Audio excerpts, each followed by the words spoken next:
ನಾವು ಬರೆಯೋದಿದೆಯಲ್ಲ ಅದು presentation of our personality.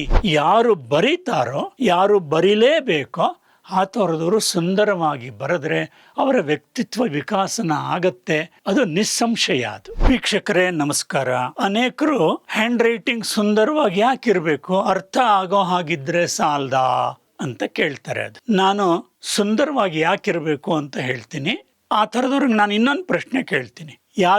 ಯಾಕೆ ಸುಂದರವಾಗಿರ್ಬೇಕು, ಅರ್ಥ ಆಗೋ ಥರ ಇದ್ರೆ ಸಾಲ್ದ ಅನ್ನೋಂಥವ್ರು ಅವರು ಡ್ರೆಸ್ ಮಾಡ್ಕೊಳ್ಳೋ ವಿಷಯದಲ್ಲೂ ಕೂಡ ಅದೇ ಥರ ಹೇಳ್ತಾರೆ. ಎಲ್ಲಾದ್ರೂ ಹೋಗ್ಬೇಕಾರೆ ನಾನು ಮನುಷ್ಯ ಅಂತ ಗೊತ್ತಾರೆ ಸಾಕು, ಬಟ್ಟೆ ಕೊಳೆ ಆಗಿರಲಿ, ಐರನ್ ಆಗಿರೋದು ಬೇಡ, ತಲೆ ಎಲ್ಲ ಕೆದರ್ಕೊಂಡು ಹೋಗ್ತಾರ? ಇಲ್ಲ ಅಲ್ವಾ? ಸೊ ಯಾಕೆ ಚೆನ್ನಾಗಿರ್ಬೇಕು ಅಂತ ಹೇಳಿದ್ರೆ, ನಾವು ಬರೆಯೋದಿದೆಯಲ್ಲ ಅದು ಪ್ರೆಸೆಂಟೇಷನ್ ಆಫ್ ಅವರ್ ಪರ್ಸನಾಲಿಟಿ.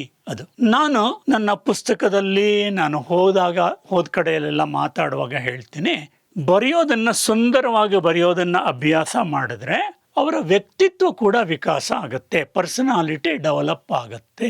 ಹಾಗೆ ಹೇಳಿದಾಗ ತಕ್ಷಣ ಪ್ರಶ್ನೆ ಕೇಳ್ತಾರೆ, ಬರೆಯೋದು ಚೆನ್ನಾಗಿ ಬರೆದ್ರೆ ಪರ್ಸನಾಲಿಟಿ ಹೇಗೆ ಡೆವಲಪ್ ಆಗುತ್ತೆ, ವ್ಯಕ್ತಿತ್ವ ಹೇಗೆ ವಿಕಸನ ಆಗುತ್ತೆ ಅಂತ ಕೇಳ್ತಾರೆ. ಹಾಗೆ ಕೇಳೋ ಅಂಥವ್ರ ಮನಸ್ಸಿನಲ್ಲಿ ದೊಡ್ಡವ್ರ ವಿಷಯ ಇರುತ್ತೆ. ನಿಜ, ದೊಡ್ಡವರು ಈಗ ಬರಿಬೇಕಾಗಿರೋ ಅಂತ ಅಗತ್ಯವೇ ಇರಲ್ಲ. ದೊಡ್ಡವರು ಪೂರ್ತಿ ಸಂಪೂರ್ಣ ಬರೆಯೋದನ್ನ ನಿಲ್ಲಿಸ್ಬಿಟ್ಟಿದ್ದಾರೆ. ಅದರಿಂದ ಅವರು ಬರೆಯೋದು ಸುಂದರವಾದರೆ ವ್ಯಕ್ತಿತ್ವ ವಿಕಸನ ಆಗೋದ್ರ ವಿಷಯ ನಾವು ಚರ್ಚೆ ಮಾಡೋ ಅಗತ್ಯ ಇಲ್ಲ. ಆದರೆ ವಿದ್ಯಾರ್ಥಿಗಳು ಇದಾರಲ್ಲ, ಅವರು ಚೆನ್ನಾಗಿ ಬರೆದ್ರೆ ಅವರ ವ್ಯಕ್ತಿತ್ವ ವಿಕಸನ ಆಗತ್ತೆ.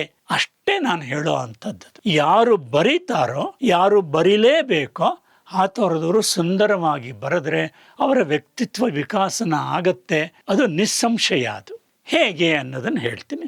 ಒಂದು ಮಗು ಚೆನ್ನಾಗಿ ಬರೀತಾ ಇಲ್ಲದೆ ಇರೋದು ಚೆನ್ನಾಗಿ ಬರೆಯೋದಕ್ಕೆ ಪ್ರಾರಂಭ ಮಾಡ್ತು ಅಂತ ಇಟ್ಕೊಳ್ಳೋಣ. ಅದನ್ನ ಮೊದಲು ಗುರುತಿಸೋರು ಅವ್ರ ಟೀಚರು ಅವಳು ಬರೆದಿರೋ, ಆ ಮಗು ಬರೆದಿರೋ ಅಕ್ಷರ ನೋಡಿ very good, excellent, keep it up, well done ಅಂತ ಹೇಳಿದ್ರೆ ಆ ಮಗುಗೆ ಏನು ಅನ್ಸುತ್ತೆ?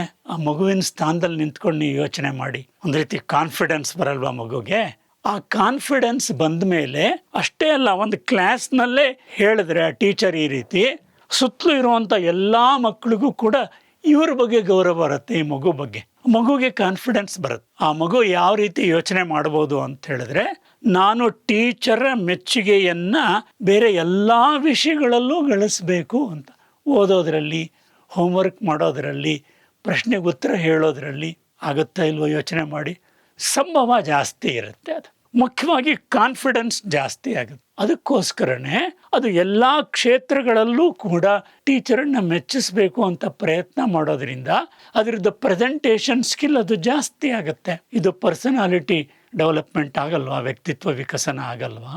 ಕೆಲವರು ಈ ಸೀಳು ತುಟಿ ಆಗಿರೋ ಅಂಥ ಮಕ್ಕಳಿರ್ತಾರೆ. ಕೆಲವರು ಅವ್ರಿಗೆ ಎಲ್ಲರ ಜೊತೆಗೆ ಮಾತಾಡಲಿಕ್ಕೆ, ಎಲ್ಲರ ಜೊತೆಗೆ ಆಟ ಆಡ್ಲಿಕ್ಕೆ, ಸೇರ್ಕೊಳ್ಳೋದಕ್ಕೆ ಸ್ವಲ್ಪ ಹಿಂಜರಿಕೆ. ಅದು ಏಕೆಂದರೆ ನೋಡ್ಲಿಕ್ಕೇನೆ ಅವ್ರು ಚೆನ್ನಾಗಿ ಕಾಣಿಸೋದಿಲ್ಲ. ಅವರು ಅದು ಕಾಸ್ಮೆಟಿಕ್ ಸರ್ಜರಿ ಅಂತ ಹೇಳ್ತಾರೆ, ಸೌಂದರ್ಯ ಚಿಕಿತ್ಸೆ ಅದನ್ನು ಮಾಡಿಸಿ ಅವರು ನೋಡ್ಲಿಕ್ಕೆ ಚೆನ್ನಾಗಾಗೋ ಹಾಗೆ ಕಾಣಿಸಿದ್ರೆ ಅವ್ರದ್ದು ಆತ್ಮವಿಶ್ವಾಸ ಜಾಸ್ತಿ ಆಗಲ್ವಾ? ಅವರ ವ್ಯಕ್ತಿತ್ವ ವಿಕಸನ ಆಗಲ್ವಾ? ಅದೇ ವಿಷಯ ಕೈ ಬರಹಕ್ಕೂ ಅನ್ವಯಿಸುತ್ತೆ. ಅದಕ್ಕೋಸ್ಕರನೇ ಕೈ ಬರಹ ಮಕ್ಕಳು ಸುಧಾರಿಸ್ಕೊಂಡ್ರೆ ಅವರ ವ್ಯಕ್ತಿತ್ವ ಕೂಡ ಖಂಡಿತ ವಿಕಸನ ಆಗತ್ತೆ, ಪರ್ಸನಾಲಿಟಿ ಡೆವಲಪ್ಮೆಂಟ್ ಆಗತ್ತೆ. ಇದ್ರ ಬಗ್ಗೆ ಸಂಶಯ ಬೇಡ. ನೀವು ಮಗುವಿನ ಸ್ಥಾನದಲ್ಲಿ ನಿಂತ್ಕೊಂಡು ಯೋಚನೆ ಮಾಡಿ. ನಿಮಗೆ ಇದು ಸರಿ ಅಂತ ಅನಿಸಿದ್ರೆ ಕಮೆಂಟ್ ಬಾಕ್ಸಲ್ಲಿ ನೀವು ಅದನ್ನು ತಿಳಿಸಿ. ಇಷ್ಟನ್ನು ಹೇಳಿ ನಾನು ಈ ವಿಡಿಯೋ ಮುಗಿಸ್ತೀನಿ. ನಮಸ್ಕಾರ.